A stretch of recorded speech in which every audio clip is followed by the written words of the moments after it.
이로 갚으라 하였다는 것을 너희가 들었으나 나는 너희에게 이르노니 한 자를 들어하지 말라. 누구든지 내 오른편을 치거든 왼편도 돌려대며 또 너를 송사하여 속옷을 가지고자 하는 자에게 겉옷까지도 가지게 하며 또 누구든지 너로 억지로 우리를 가게 하거든 그 사람과 시비를 동행하고 내게 구하는 자에게 주며 내게 오고자 하는 자에게 거절하지 말라.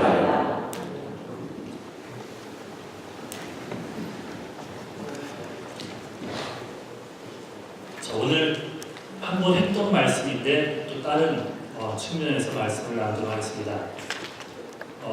우리 첫 번째 이 설교했을 때 어떤 내용이었는지 기억하십니까? 사실 오늘 나눌 내용은 굉장히 도전이 되는 말씀이고 어떻게 보면 내 삶 속에 적용시키기 싫은 말씀 중 하나입니다. 그런데 엄연히 말씀 속에 들어와 있기 때문에 이 말씀도 여러분들에게 주시는 말씀이에요. 이렇게 살아야 합니다. 약간 받아들이기 어려운 말씀일 수 있지 몰라도 오늘 말씀을 풀어가면서 이렇게 살 수 있는 여러분 될 수 있길 바랍니다. 2주 전에 나눴던 말씀인데 그때는 악인에게 대항하지 말라는 교훈을 배웠습니다. 그때 말씀의 요지는 부당한 이익을 당할지라도 개인적으로 원한을 품고 손수 복수하지 말라고 배웠어요.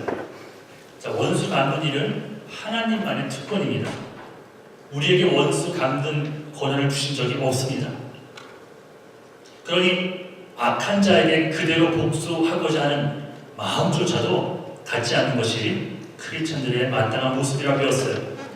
오늘은 기득권을 포기하라는 제목으로 이 말씀을 조금 더 깊이 있게 살펴보고자 합니다. 자, 후반절에 보면 뚱딴지 같은 명령들이 나옵니다. 우선 예수님이 이런 말씀하신 배경부터 잠깐 살펴보겠는데 당시 유대인들은 로마 제국의 압제에 시달리고 있었어요. 그러니 유대인들은 기본적인 권리도 주장하지 못했던 때입니다. 노예 국가였죠. 예수님은 바로 이러한 현재의 박해 상황을 염두에 두고 하신 말씀이에요. 실제로 예수님 당시에 열심당원이라고 젤롯이라는 당원들이 있었습니다. 이들은 무력으로 로마 제국에 대항하던 자들이었어요. 하나님의 나라를 위해서. 이들은 동족들이 받는 박해를 보고만 있지 못하는 자들이었습니다. 이에는 눈에는 눈 정도가 아니라 폭력으로 2배, 3배 그 이상 되갚아주기 위해서 무기를 든 훈련된 자들이었어요. 이런 상황을 아신 예수님이 이 사실을 염두에 두시고 오늘 본문의 말씀을 하시는 겁니다.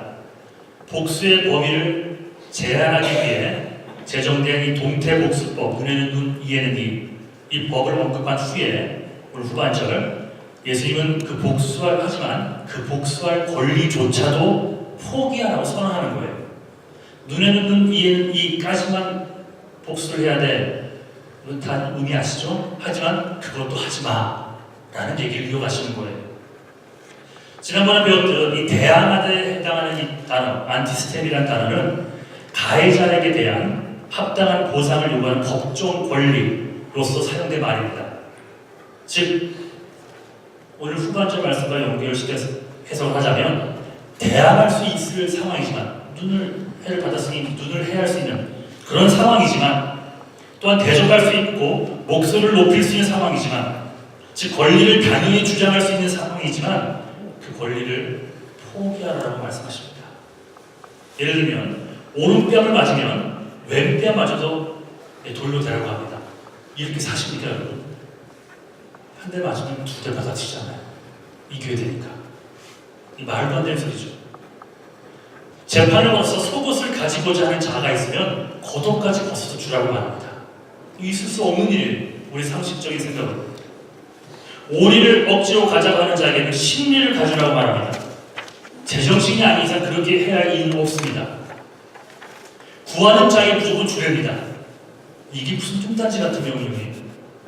경쟁에서 이겨야지만 살아남는 오늘날에 이 말씀을 과연 적용하고 살아야 되는 걸까? 41절 함께 읽겠습니다. 41절 다시 41절 또 누구든지 3절 높여주세요. 없어요? 예, 그럼 제가 읽겠습니다. 또 누구든지 너로 억지로 오리를 가게 하거든 그 그 사람과 심리를 동행하고, 그래서 오리를 가게 하거든에 해당하는 이 안겔리오라는 단어가 강제로 무엇을 시키다는 뜻이에요. 정확한 의미는 짐을 지고 억지로 가게 만들다는 뜻입니다. 자, 언급했듯이 당시는 로마 식민지 사회였어요. 그래서 각 지역을 다스리는 군인들의 횡포가 대단하겠죠. 자국민들도 아니니까. 군인들이 스스로 군수품이나 동물들을 지고 일정한 장소까지 이동하는 일이 많았는데, 이런 행동을 그 속국이었던 그 이스라엘이겠죠. 이스라엘 사람들, 일반 시민들에게 강제로 시키곤 했습니다. 식민지 백성들이 당연히 그런 일들이 많았어요.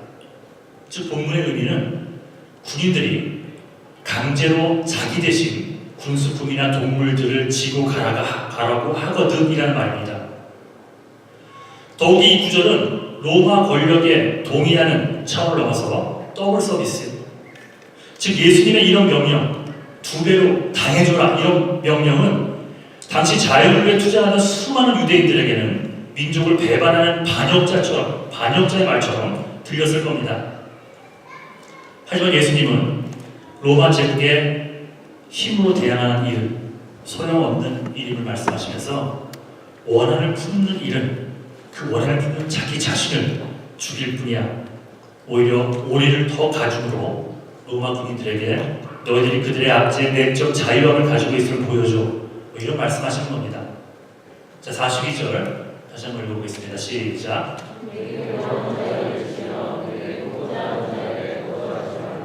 여기서 뜻하는 바는 예수를 따르는 자들은 그들이 가진 소유에, 여러분들이 가진 소유에 집착해서는 안 된다는 말입니다. 혹 소유를 빼앗겨도 참음으로 이겨내라고 말합니다. 그게 히브리서에도 나왔고 누가복음에 나와요. 좀 이상하게 들립니다. 그렇죠?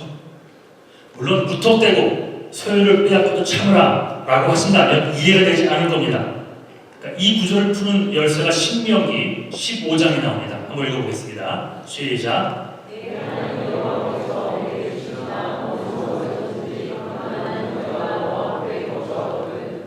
그 가난한 형제에게 내 마음을 강박해 하지 말며 내 손을 반드시 내 손을 그에게 펴서 그 요구하는 대로 쓸 것을 넉넉히 구워주라. 그 요구하는 대로. 본문에 내게 구하는 자들이라는 뜻은 가난한 자들이 특별히 먹을 것을 요구하거든 이라는 말입니다.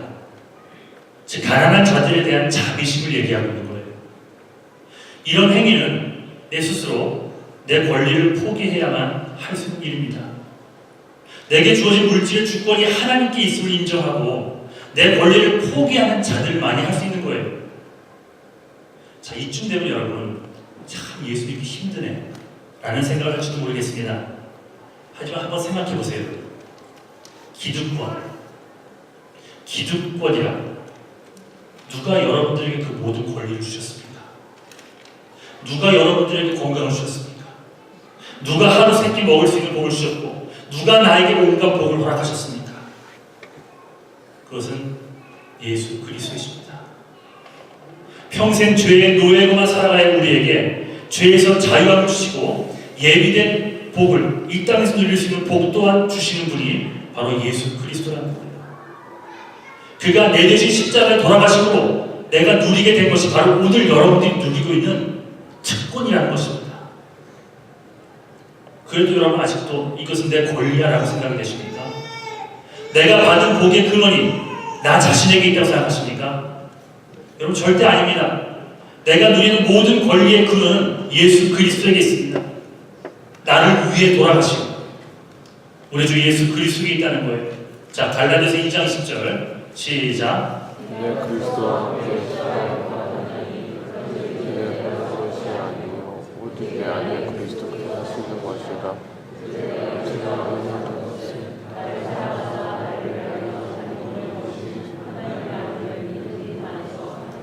내 안에 사는 분이 여러분의 지금 삶이 여러분이 아니라 바로 예수 그리스도임을 고백했습니다. 일대 가신 분들뿐만이 아니라 일대 안에서도 갈라디아서 2장 10절은 기본적으로 여러분과 저에게 다 주는 말씀이에요. 내가 죽고 예수가 살았다. 내가 어느 정도 죽어야 됩니까? 재물이 sacrifice. 재물처럼 찢겨져 죽은 상태를 얘기합니다. 그런데 내가 죽는 순간 내 안에 나를 살리시는 분이 있어요. 그래서 우리는 희생할 수 있는 겁니다. 나를 살리시는 분의 역사하심을 믿기 때문에 마냥 죽으라는 것이 아니라 너희가 죽어야 살아. 이걸 믿기 때문에 예수 안에서 죽을 수 있는 거예요. 내게 있는 모든 권리들이 내 권리가 아니라 그러게 바로 주님의 권리요, 주님께서 허락하신 권리이라는 사실을 여러분 알고 살아갈 수 있어야 됩니다.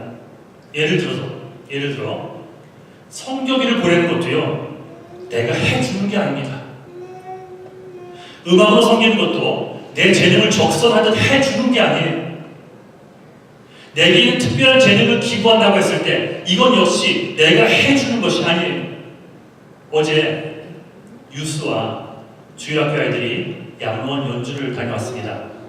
이것도 몸이 불편한 분들이 불쌍하니 우리가 가서 음악적 재능을 적선하듯 해준 게 아니에요.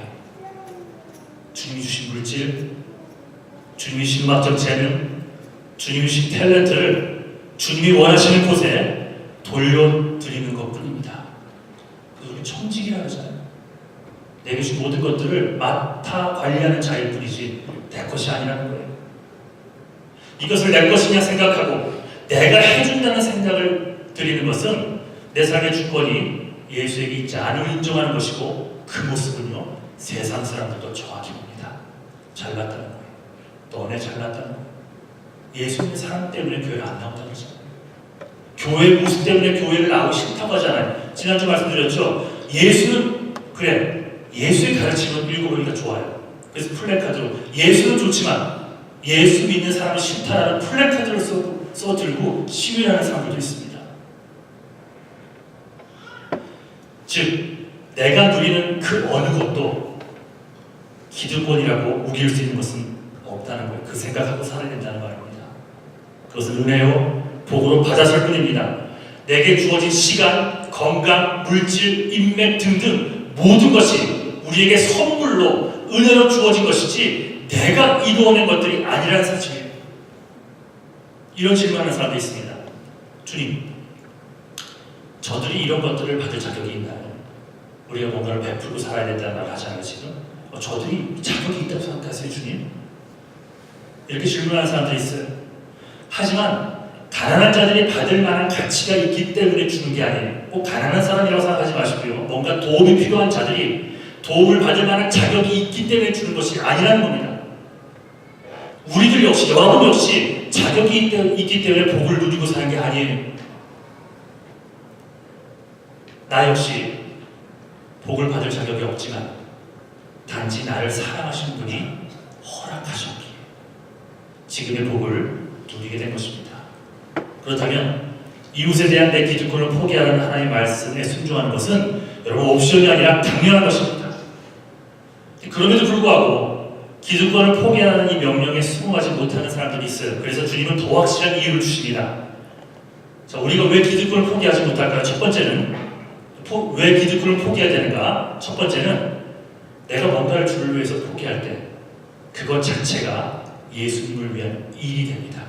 다시 말씀드릴게요. 선교를 하고 연합 찬양 행사하고 청년들의 밥을 먹이고 하는 것들 이전에, 그래서 그들에게 베네핏을 주고 그들을 기분 좋게 만들고 예수를 믿게 그 마음의 문을 열 수 있게 만드는 것도 좋지만 두 번째, 세 번째 우리에게 오는 결과고, 뭔가를 주님을 위해서 포기하는 것은 그것 자체가 예수를 위한 일입니다. 자, 누가복음 9장 23절 시작. 자기를 부인하고 누구든지 제 목숨을 구원고자 하면 잃을 것이요 누구든지 나를. 주님을 따르는 길은 자기를 부인하는 길입니다. 자기를 부인한다는 것은 내가 이미 누리고 있는 특권들, 건강, 물질, 인맥 다 포함해서 이것들을 포기하는 것을 의미합니다. 내려놓는 것을 의미합니다. 포기하되 여러분 분명한 이유가 있습니다. 그것 자체가 내게 생명을 주신 예수 그리스도를 위한 일이 되기 때문입니다. 반대로 말하자면 자기의 기득권을 주장하고 목소리를 높이는 삶은 주님과 상관없는 사람의 삶과 똑같을 수 있다는 사실. 또한 기득권을 주장하는 행동은 여러분, 우리 가운데 악한 영들이 떠돌아다니는 거 아시죠? 지금도 사자처럼, 우는 사자처럼 삼킬 자를 찾기 위해 프라우에 돌아다닌다고 했습니다. 기득권을 주장하는 행동은 마귀의 괴계에 속는 것과 똑같습니다. 곰곰이 생각해 보세요. 물론 하나님의 명령이라고 해야지 하는 생각이 들지만 오른뺨만 맞으면 되었지 오늘 보니까 왼뺨을 대어주라고 합니다. 이것까지 내가 해야 되나? 아니, 속옷을 빼앗기면 됐지 왜 겉옷까지 줘야 할까? 아니, 오리면 오리지 왜 오리를 더 가져야 되나? 달라고 하는 자에게 무조건 주면 나에게 남는 것은 뭐지? 괜히 억울해집니다. 본전은 뽑아야지라는 생각이 듭니다. 근데 만일 이 명령에 대해서 억울한 생각이 들기 시작하고 본전 생각이 나기 시작한다면 그것은 정확히 마귀가 우리 앞에 펼쳐놓은 그 덫에 빠지는 것과 똑같습니다. 그게 마귀가 노리는 목적이에요. 하나님의 나라를 위해서 살아야 될 우리들이 마음을 빼앗기는 것, 영혼에 대한 우리의 관심을 빼앗고 용서하고 사랑해야만 하는 마음을 빼앗기고, 우리가 이렇게 마음을 빼앗기게 되면 우리의 모든 것을 빼앗기게 되는 것은 여러분 시간 문제입니다. 그것을 알기 때문에 하나님께서 지금 이렇게 높은 말씀의 기준을 허락하시는 거예요. 순간이기 때문에. 자, 누군가 우리의 뺨을 때립니다. 우리는 참지 못합니다. 이유 없는 부당한 공격의 경우에 우리는 더욱 우리의 목소리를 높여 그걸 갚으려 합니다. 이 교회 안에서조차도. 그러는 중에 뭘 빼앗깁니까? 하나님의 마음을 빼앗기고 있는 거. 더 이상 주를 위해 살고 싶은 마음이 사라집니다. 속옷을 달라는 자에게 겉옷을 주라 합니다. 겉옷을커녕 속옷도 안 뺏기려고 하는 우리의 모습이 보입니다. 두 가지를 모두 지키려 하다가 우리는 악한 것들에게 또한 마음을 빼앗기게 됩니다. 억지로 완력으로 우리에게 봉사를 요구하는 사람도 있죠. 특히 예수를 믿는다는 이유로 너 예수 믿지? 그럼 날 섬겨봐. 그럼 교회 한번 나가줄게. 뭐 이런 식으로 다가오는 사람들이 있어요. 우리는 우리를 가자고 하는 부당한 요구에 우리의 목소리를 높입니다. 왜 내가 그래야 되는데? 이 문제로 어느새 우리는 영혼에 대한 마음을 다 뺏겨버립니다. 마지막으로 물질을 요구하는 자들이 있습니다. 신명기 말씀을 비추어 보면 그런 자들 힘들고 어려운 자들입니다. 가만히 생각해보니 주다 보면 끝이 없을 것 같아요. 그렇잖아요. 버릇도 나빠질 것 같습니다. 그러다 보니 말씀을 지키기보다는 하나님이 주신 내 물질을 한 푼도 빼앗기지 않기 위해 지키느라 온통 마음을 빼앗기고 맙니다. 우리도 모르는 사이에. 마귀는 이렇듯 우리가 갖고 있는 그 기득권을 슬슬 건드리며 우리의 마음을 자극합니다. 그러면 기득권 생각이 온통 나를 붙잡게 만듭니다. 정말 본전 생각나게 만듭니다. 주님을 위해 나를 부인하고 살겠다고 맹세는 이제 없습니다. 마귀가 노리는 바예요. 내가 버려야 하는 것이 바로 내가 누려야만 하는 기득권이기에, 내가 내려놓아야 할 것이 바로 내가 높이고 싶어하는 목소리, 내 목소리이기에, 내가 누려야 할 물질이기에, 그것이 정확한 나의 권리 같아 보이기에 우리는 쉽게 마귀의 계략대로 우리의 목소리를 높이고 내 것을, 내 권리를 무슨 방법을 써서라도 지키려고 합니다. 심지어는 교회 안에서도, 같은 목장 안에서도, 같은 부서에서도 이런 일이 벌어집니다. 그래서 마귀는 우리의 기득권을 툭툭 건드리는 거예요. 자, 지금 여기서 우리가 계속 오늘 드리는 말씀이 기득권을 포기하라고 했더니, 그러면 목사님 전 재산을 다 팔아 가난한 사람에게 줘야 하나요? 직장인을 하나도 때려치고 낭시주만 들며 살라는 말입니까? 라고 묻는 사람이 있어요. 당연히 그것을 얘기하는 게 아니겠죠. 자, 핵심은 예수를 위해서입니다.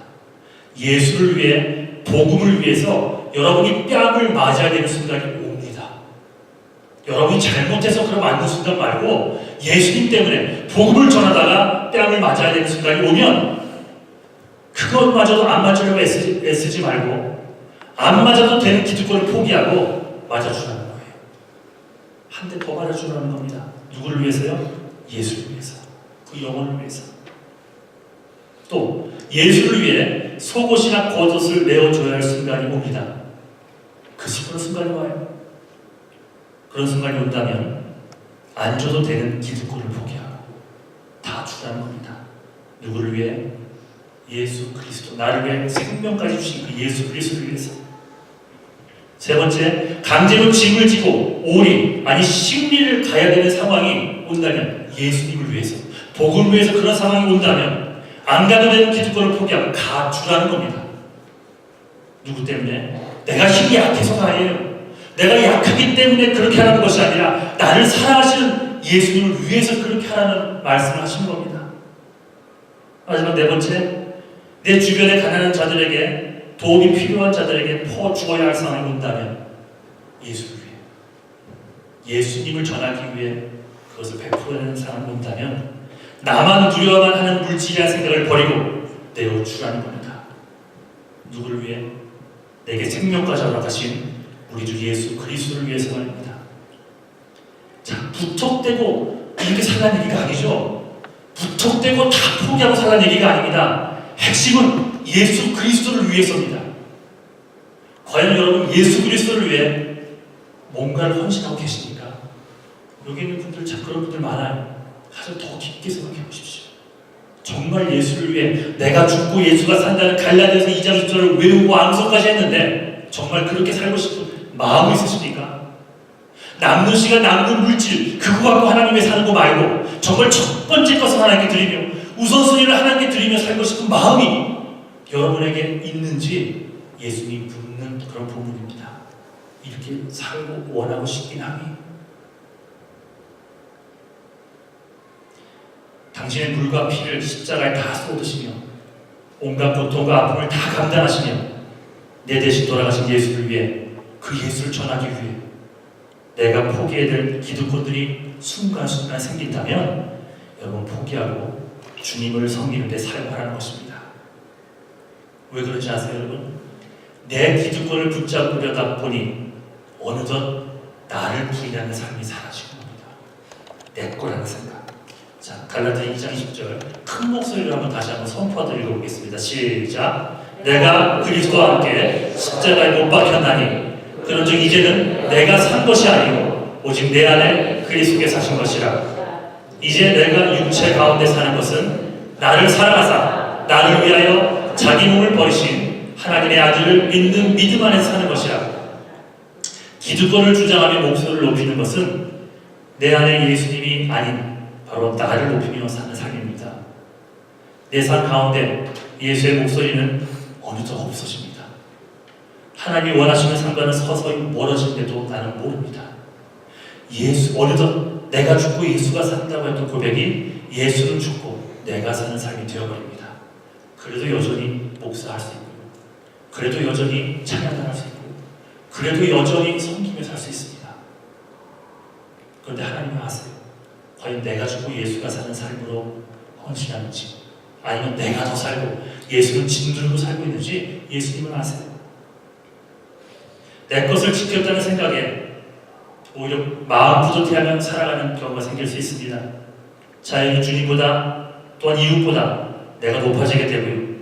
옆에서는 그 모습들을 다 아는데 나만 몰라요.